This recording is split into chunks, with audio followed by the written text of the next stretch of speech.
Hello मेरे बच्चों, क्या हाल चाल है। बढ़िया होंगे और सभी लोग अच्छे होंगे। सभी छात्रों से मैं गुजारिश कर रहा हूं कि प्लीज़ सभी लोग सेशन शुरू हो चुका है और सभी लोग इस वीडियो को ज़्यादा से ज़्यादा लोगों को शेयर कीजिए। आज बच्चों हम बात करेंगे क्लास 12 फिजिक्स से। जो अभ्यास दूसरा होगा वैद्युत फ्लक्स से। जो यूपी बोर्ड एग्जाम में बहुत सारे क्वेश्चन यहाँ से बनाए जाते हैं। किसी न किसी के पेपर सेट में एक क्वेश्चन तो पक्का है बच्चों, यहाँ से बनता है। ठीक है, तो अभी सभी लोग से मैं यही कहूँगा कि इस वीडियो को आज शुरू से लेकर के आखिरी तक देखना होगा। आज इसमें आपको समझ में आ जाएगा कि वैद्युत फ्लक्स से क्या होता है। ठीक है, इसके मात्रक क्या होता है और इसकी बीमा क्या होती है। बहुत इम्पोर्टेंट वीडियो होने वाली है। तो बच्चों चलिए देरी न करते हैं और क्लास की हम शुरुआत करते हैं। देखिए बात करें क्लास 12 फिजिक्स जो दूसरा चैप्टर है वैद्युत फ्लक्स से। ये आप देख सकते हैं वैद्युत आवेश तथा क्षेत्र। तो आप यहाँ देखिए जो आपकी पहली हेडिंग लिखी है वैद्युत फ्लक्स। बच्चों वैद्युत जो फ्लक्स होता है वो क्या होता है। देखिए इसकी परिभाषा बहुत सरल शब्दों में हमने आपको बताएंगे। देखिए लिखा है स्थित वैद्युत क्षेत्र में स्थित किसी पृष्ठ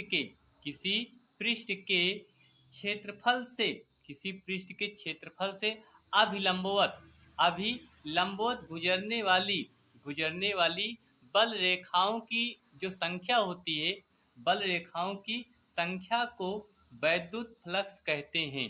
इसे बच्चों क्या कहते हैं, वैद्युत फ्लक्स कहते हैं। अगर बात करें इसे इसे फाई ई से दर्शाते हैं। इसे किससे दर्शाते हैं, फाई ई से बच्चों दर्शाते हैं। अब आप समझना कि ये जो अभिलंबवत गुजरने वाली जो बल रेखा होती है, अगर इसको हम फिगर के माध्यम से देखें बच्चों तो कैसे समझें ये देख सकते हैं। थोड़ा से अगर फिगर के माध्यम से देखें तो देखिए बच्चों ये आपके पास एक फिगर है। क्या है भैया, फिगर है। तो ये आपका जिसे यहाँ से एक हमने कोई पृष्ठीय क्षेत्रफल ले लिया।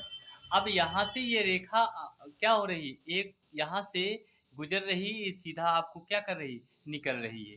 ठीक है, ये आपका क्या होता है, एक पृष्ठीय क्षेत्रफल होता है। तो इसको हमने आपको जो परिभाषा में बताई, वैद्युत क्षेत्र में स्थित किसी पृष्ठ के क्षेत्रफल से अभिलंबवत गुजरने वाली आप देखिए यहाँ से जो आपके मैंने परिभाषा बताई सेम वही तो बताया है ना कि वैद्युत क्षेत्र में स्थित किसी पृष्ठ के क्षेत्रफल से अभिलंबवत गुजरने वाली बल रेखाओं की संख्या को वैद्युत फ्लक्स कहते हैं। इसे फाई ई से दर्शाते हैं। अब बात करें इसके सूत्र की, तो यहाँ सबसे इम्पोर्टेंट बनता है इसका फार्मूला। तो अब यहाँ देखिए फाई ई बराबर समाकलन ए। आप समाकलन के बारे में भी थोड़ा बहुत जानते होंगे।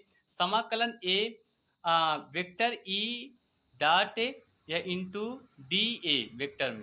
ठीक है, तो यहाँ अगर देखा जाए तो इसको हम इस तरह से लिख सकते हैं, फाई ई बराबर समाकलन ए E into D A cos theta. अब आप वेक्टर में पढ़े होंगे कि vector A dot vector B बराबर बी ए कास थीटा, ये आपने पढ़ा होगा। तो अब इसी को हम अगर समाकलन करेंगे तो यहाँ से आपका निकलेगा ई फाई ई बराबर ई कास थीटा समाकलन ए डी ए।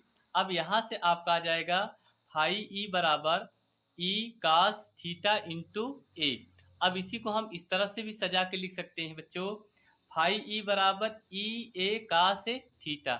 ये आपका क्या बन गया, सूत्र बन गया बच्चों। क्या बन गया, सूत्र। यहाँ से अगर इसके जो सूत्र हुए आप यहाँ देख सकते हैं, ये इसके क्या बन गया बच्चों, सूत्र बन गया। क्या बन गया, सूत्र बन गया। तो वैद्युत फ्लक्स को फाई ई बराबर ई ए कास थीटा, ये इसका सूत्र होता है। अगर यहाँ से इसकी मात्रक की बात करें बच्चों, जो मात्रक होता है, अब यहाँ से देखिए मात्रक, इसे मात्रक फाई ई बराबर ई ए कास थीटा। ई आपका क्या है, कूलाम है। ए क्षेत्रफल है, कास थीटा कोण आपका जो बनता है वहाँ से, तो इसका आपका बन जाएगा न्यूटन प्रति कूलाम गुणे मीटर स्क्वायर। आपका जो क्षेत्रफल होता है ए क्षेत्रफल होता है, तो क्षेत्रफल का मात्रक क्या होता है? Metre square. तो इसी को हम इस तरह से भी लिख सकते हैं, newton metre square, newton metre square upon coulomb. या अगर इसी को और एक शब्द में देखा जाए, इसी को हम वैद्युत फ्लक्स का वोल्ट मीटर भी कह सकते हैं बच्चों। इसको क्या कह सकते हैं? वोल्ट मीटर भी कह सकते हैं। अब हम देखेंगे इसकी बीमा। क्या देखेंगे बच्चों? बीमा। चूंकि बहुत इंपॉर्टेंट होता है आपका बीमा भी। तो बीमा अगर यहाँ से निकालेंगे, अब देखिए यहाँ जो आपका लिखा है न्यूटन मीटर स्क्वायर, क्या लिखा है? Newton metre square. हाँ, तो न्यूटन अपान कूलाम लिखा है ना, न्यूटन अपान कूलाम का हो जाएगा यम यल टी के पावर -3 ए के पावर माइनस कितना? एक, या इसी को ए इनवर्स पढ़ेंगे, गुणे लगाएंगे, इसको बड़ा कोष्टक बंद करेंगे, फिर मीटर स्क्वायर लिखा है तो मीटर स्क्वायर का क्या लिखेंगे? एल स्क्वायर लिखेंगे। क्या लिखेंगे? L square. तो इसी को अगर हम अंदर गुणा करें तो ये आपका हो जाएगा एम एल की घाते 3, क्योंकि यहाँ 2 घात है, यहाँ पर कितनी घात है? 1 घात। तो आधार जब समान होता है तो घातें क्या होती है बच्चों? जुड़ जाती है। तो हो जाएगा एम एल के पावर 3 टी के पावर -3 ए के पावर कितना? -1। ये बच्चों इसका क्या निकल के आ गया? बीमा निकल के आ गया। क्या निकल के आ गया? बीमा निकल के आ गया। ठीक है। तो इस तरह से आपने देखा कि वैद्युत फ्लक्स से की जो परिभाषा थी, इसके जो मात्रक और इसका सूत्र। तो अगर इतना आप तैयार कर लेते हैं बच्चों, तो आप लोग को एग्जाम में 4 से 5 नंबर आप लोग को 100% मिल जाएगा। इस पे जो सवालें बनेंगी वो भी आप बड़े आसानी से और बहुत सरल शब्दों में क्या करेंगे? हल कर लेंगे। ठीक है। तो चलिए बच्चों, आज के लिए इतना ही, और मिलेंगे एक नई वीडियो में इसके अगले टॉपिक पर। आप सब लोग अच्छे से तैयारी करते रहिए। मिलते हैं अगली क्लास में। Thank you. सभी छात्रों को दिल से धन्यवाद देते हैं। आपने इतना अमूल्य समय हमारे लिए आपने दिया है। ठीक है। चलिए बच्चों, मिलते हैं अगली क्लास में। थैंक यू, धन्यवाद।